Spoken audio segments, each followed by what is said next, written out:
Madame, monsieur, bonsoir. Dans l'actualité de ce samedi 14 janvier. Dans ce 19-20, retour sur une actualité qui a longtemps fait la une de nos journaux. C'était il y a 20 ans, l'inauguration après de fortes tensions dans la vallée d'Aspe du tunnel du Somport qui relie la France à l'Espagne. 20 ans plus tard, les oubliés du Somport ne décollèrent pas face aux promesses de l'État non tenues et au balai incessant des poids lourds. Hélène Hugues et Jean-Marie Lequertier. C'est un tunnel qui relie la France à l'Espagne en 6 minutes. Creusé au cœur des Pyrénées. Retour sur le tunnel du Somport, inauguré en 2003, après 10 ans de contestation, de recours, de travaux suspendus. Le tunnel voit finalement le jour contre l'avis d'une grande partie des habitants de la vallée d'Aspe.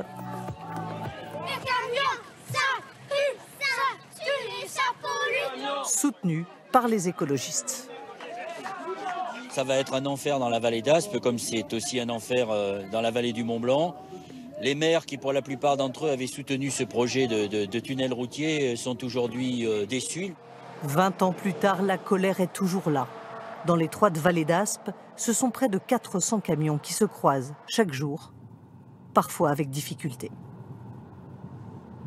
Dans les villages traversés par la nationale d'accès au tunnel, les habitants se protègent quand ils ne sont pas partis. Aucun camion ou presque ne respecte la limitation à 30 à l'heure. On est là, ils nous voient, ils freinent. 30. Ouais, tout le monde freine là, voilà. Ah, et puis voilà, mais oui. Le record en ce moment, c'est 134 km/h à l'entrée du village. Bon, voilà, on en a à peu près sur un an plus de 600 comme ça. Donc ça en fait à peu près... les 100 km/h. Ah oui, 134, 126, etc. Dans le village. Pas de radar pour autant, ni de voie de contournement du village. Promise pourtant au moment de la construction du tunnel, comme le prouve cette maquette conservée à la mairie. Allez-y, rentrez. Et voilà, donc notre fameuse maquette qui est présente en mairie depuis 20 ans. À la mairie, là, voilà, il y a la route nationale par laquelle les camions passent. Ça n'existe pas. Et ça, c'est la future déviation, alors qui était pharaonique. Il y avait un tunnel, elle commençait très bas. Tout est au point mort. Ben, on a l'impression, oui. De toute façon, il y a eu déjà pas mal d'études de fait et on va faire encore une autre étude. Alors j'espère qu'on ne dépense pas l'argent des déviations en faisant des études et des surétudes et des réétudes. Tout ça, il faudrait faire une étude qui fasse le bilan des études, ce serait peut-être intéressant. 3 villages sur les 8 que compte la vallée ont obtenu une déviation, comme Bedouce, dès 2009, qui a retrouvé depuis la sérénité.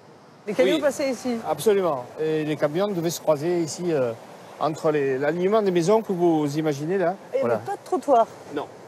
C'était vraiment réduit à la plus simple expression. Hein.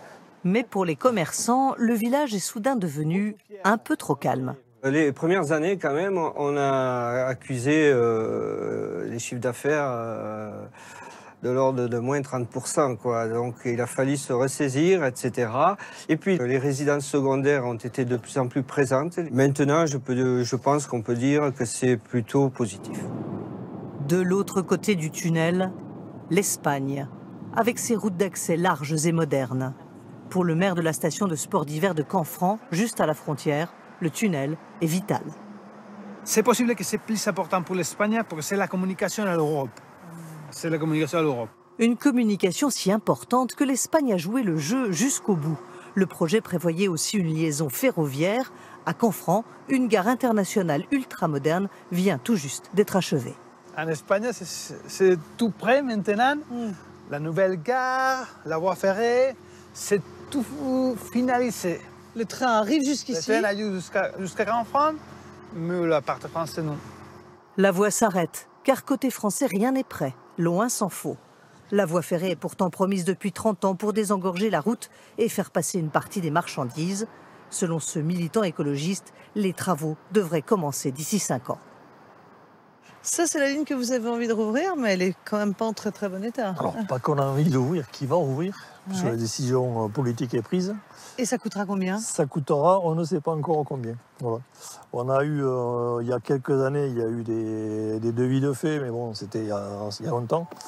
Aujourd'hui, il n'existe qu'un ancien tunnel ferroviaire désaffecté en contrebas du tunnel routier. Les habitants de la vallée d'Aspe ne voulaient pas des camions, ils espèrent toujours le train. À demain. Retrouvez toute l'info en continu sur le canal 27.